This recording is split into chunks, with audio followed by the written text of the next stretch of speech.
En primer lugar, quería agradecer a los organizadores del curso por haberme invitado. El tema que me toca es diabetes y superficie ocular. Por favor, la primera. ¿Qué es la superficie ocular? Vamos a definirla como una unidad funcional integrada por la película lagrimal, los párpados y los arcos reflejos neurales, cuya homeostasis se mantiene gracias a la integridad de cada uno de sus componentes. Comprende córnea, principalmente conjuntiva, con el apoyo de las glándulas lagrimales principales, accesorias y las glándulas de meibomio. La siguiente. ¿Qué es la enfermedad de la superficie ocular? Todo grupo de trastornos que involucren cualquier patología que provoquen un fallo en los mecanismos que mantienen una superficie ocular saludable, se denomina enfermedad de la superficie ocular. Existe una serie de mecanismos que hacen que esto suceda. Principalmente hay una deficiente función de la estabilidad lagrimal por una serie de factores que van a ir produciendo lo que se llama el síndrome de ojo seco o síndrome de la superficie ocular. Esto va a producir un daño en la superficie y esto a su vez va a generar todo un circuito que es imparable. Vamos con la próxima, por favor. De aquí van a surgir dos clases de ojo seco, un ojo seco evaporativo y un ojo seco que en realidad tiene que ver con una producción lagrimal normal, pero que hay una evaporación de las lágrimas, y el otro tipo de ojo seco que tiene que ver con una buena producción lagrimal, pero hay un déficit de su drenaje. Hay diferentes capas en el film lagrimal que involucran la capa lipídica, la capa acuosa, la capa de mucina y el epitelio corneal. De estos surgen los diferentes tipos de ojo seco, otra clasificación, con déficit lipídico, acuoso, mucinoso y del epitelio. ¿Cuál es la importancia de la capa lipídica? La capa lipídica es la capa externa. Esta capa lipídica en general está relacionada con la función de las glándulas de meibomio que se encuentran en el párpado. Esta capa lipídica lo que hace es evitar la evaporación de la lágrima y mantener la columna lagrimal estable para que no haya un rebosamiento. Es una capa muy delgada, pero está por encima de la capa acuosa, que es la capa más gruesa, la de mayor producción lagrimal. Esta capa acuosa es la que hace que la lágrima se distribuya sobre toda la superficie ocular. Luego tenemos la capa de mucina, que es lo que hace, la capa de moco adhiere toda esa lágrima al epitelio corneal. Y el epitelio corneal, a través de sus microvellosidades, fija ese moco. Todo esto es un sistema que realmente, si funciona bárbaro, el film lagrimal cumple con todas sus funciones, pero si esto no funciona, aparece la enfermedad. La siguiente. Bueno, esto es un poco de lo que ya se habló, de las anormalidades de la superficie ocular, de lo que produce una pérdida de la polaridad, una adhesión del moco al epitelio con una menor movilidad y un recambio del moco con una limpieza epitelial que además se suma a la agregación del moco y produce una menor hidratación. Y por otro lado, una rápida ruptura de la película lagrimal y por el otro lado, un mayor deslizamiento sobre el epitelio del moco. Vamos a pasar a la siguiente. Entonces, ¿cuáles serían las enfermedades de la superficie ocular? En general, ¿qué es lo que producen? Producen picazón, irritación, mucosidad en forma de hilo alrededor o adentro de los ojos, que se observa perfectamente con la lámpara, con la hendidura. Puede haber una excesiva irritación de los ojos a nivel de factores ambientales, como el humo, el tabaco, el viento. Puede haber una excesiva producción de las lágrimas, una incomodidad si son usuarios de lentes de contacto, fotofobia, sensación de cuerpo extraño. Pero ¿a qué lleva todo esto? A una mala calidad visual. La siguiente. Este es un formulario que se llama OSDI. Es un formulario que se usa mucho en centros especializados, Ocular Surface Disease Index. Lo que hace es 12 preguntas para que el paciente conteste y en base a esas 12 preguntas se les da un score. Se da una puntuación de 1 a 4 y después se suma todo y la escala va de 1 al 100 y en base a eso se va a ver la cuantificación del ojo seco que tiene el paciente. La siguiente. ¿Cómo exploramos un paciente que tiene enfermedad de la superficie ocular? Lo primero y principal es la exploración sistémica. A simple vista, ¿qué vemos? La piel de la cara, la glándula tiroides, la parótida, la boca y lengua, la sequedad, si tiene enfermedad articular, si tiene patologías hormonales. Y vamos a explorar los ojos. A nivel de los párpados, que vamos a ver que la función de los párpados esté en perfecto estado, que la frecuencia del parpadeo sea buena, que no tenga un párpado complaciente, que no haya anormalidades de posición, y el tamaño de la glándula lagrimal, que en general está en la superficie, en la superexterna de la órbita.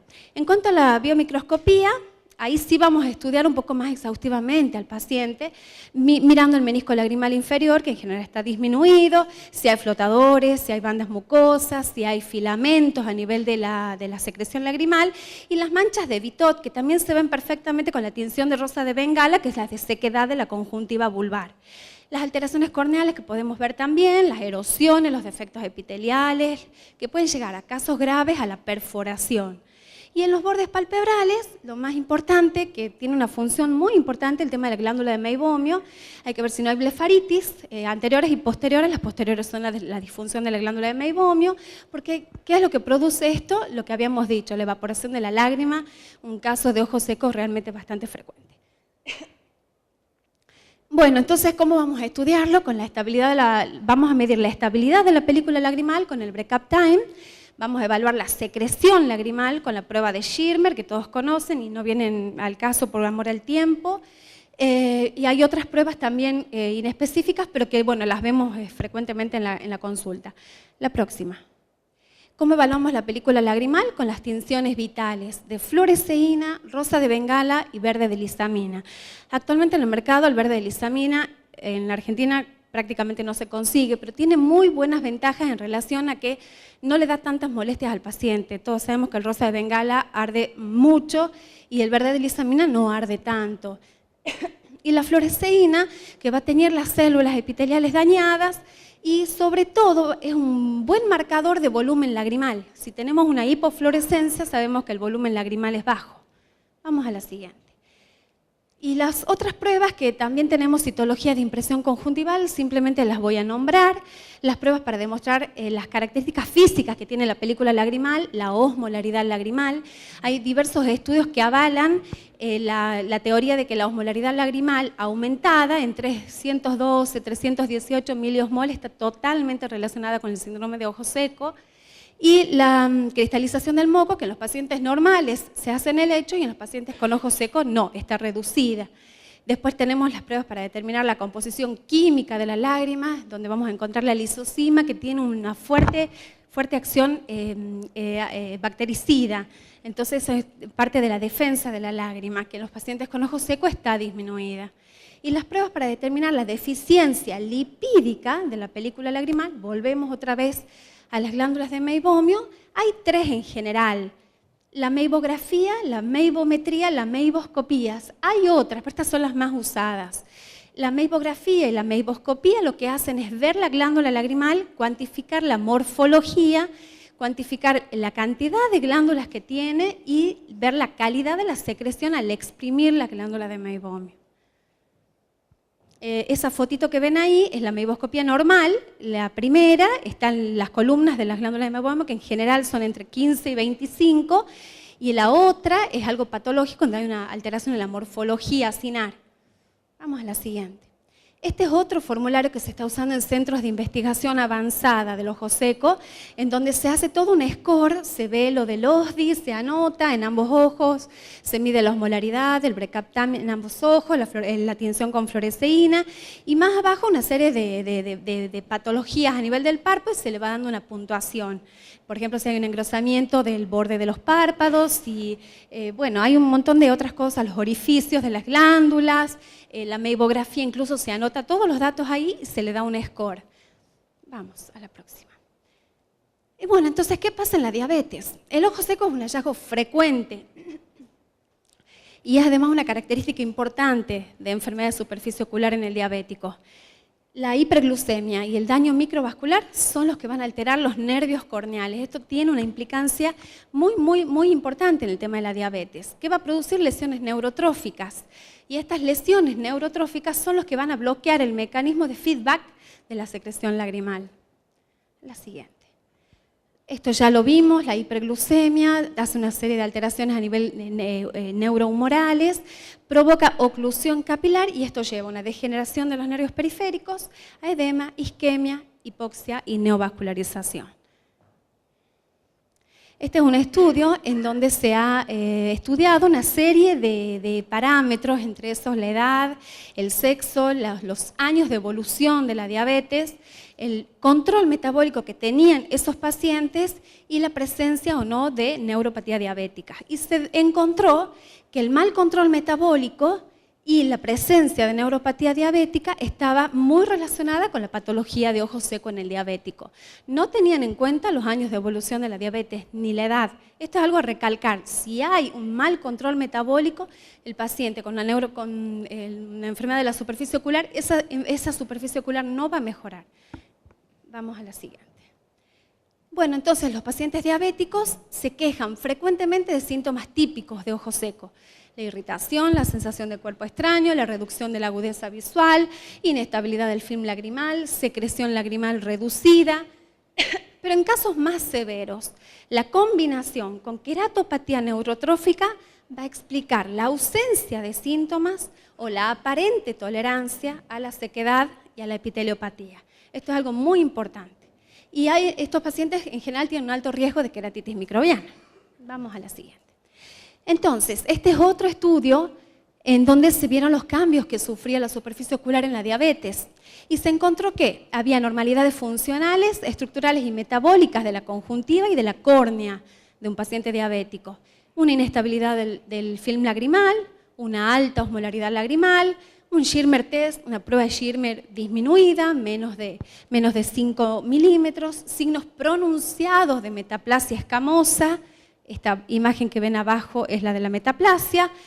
También había una pérdida de Globet cells, que son las células formadoras de mucina, entonces producía un ojo seco de tipo mucinoso, por déficit mucinoso. Y la sensibilidad corneal baja, que también es importante en el diabético porque lo que hace es perpetuar la enfermedad de la superficie ocular. La sensibilidad, si está en condiciones normales, permite que cualquier agresión a la superficie estimule un lagrimeo, y ese lagrimeo aumenta la producción de lágrima, y la lágrima con todas sus defensas puede, en cierto modo, frenar el proceso. En este caso, eso no ocurre. Y también los pacientes diabéticos tenían una reducción de la capa lipídica del film lagrimal. Entonces, ¿cuál es el tratamiento del paciente diabético con enfermedad de la superficie ocular? Hay que reducir la inflamación, aliviar los síntomas, compensar todo tipo de patología palpebral, reducir la exposición a los factores ambientales que todos conocemos y restaurar en lo posible la superficie ocular, minimizar el daño estructural y lograr una mejoría en la calidad visual del paciente. ¿Cómo se trataría? Con un adecuado control metabólico, en primer lugar, controlar la medicación sistémica, pensar que el paciente que tiene enfermedad de superficie ocular, cualquier gota puede significar tóxica, entonces intentar usar toda gota que se pueda de lubricantes, sin conservantes en lo posible, higiene ocular, calor local, masajes y la expresión de las glándulas de meibomio en caso de disfunción de la glándula de meibomio. En este caso también se puede usar luz pulsada, que ya se está haciendo hace varios años, hay una experiencia más o menos de 8 años, 9 años, la luz pulsada que se usa para la depilación, para la fotodepilación, en menor radiación, y la luz pulsada lo que hace es efectuar un calor a nivel de la glándula, con lo cual va a aumentar la expresión del meibum, que es lo que está condensado en la disfunción de la glándula. Y bueno, y los suplementos de lágrimas, como dijimos, sin conservantes, y los ungüentos en la noche, a pesar de que el uso de lágrimas sin conservantes sea más caro, es algo que realmente hay que considerarlo. Los antiinflamatorios de la superficie ocular, loteprednol o ciclosporina A, lo que hace la ciclosporina, sobre todo como antiinflamatorio, va a aumentar la producción de las lágrimas en ese paciente que le cuesta producir, y realmente los resultados son muy prometedores. Los secretagogos como la pilocarpina, que también haría lo mismo, la acetilcisteína si hay un déficit mucinoso, los sueros autólogos, que también se están usando hace muchos años, preparados al 20%, que lo que hacen es aportarle a la lágrima lo que a la lágrima le falta, las proteínas, la vitamina A, y realmente es muy bueno, se está haciendo en centros también importantes de evaluación del síndrome de ojo seco. Y las otras cosas son el lente de contacto terapéutico, que todos saben, las gafas con cámara de humedad, y la oclusión del punto lagrimal para tratar de retener la poca lágrima que el paciente pueda llegar a tener.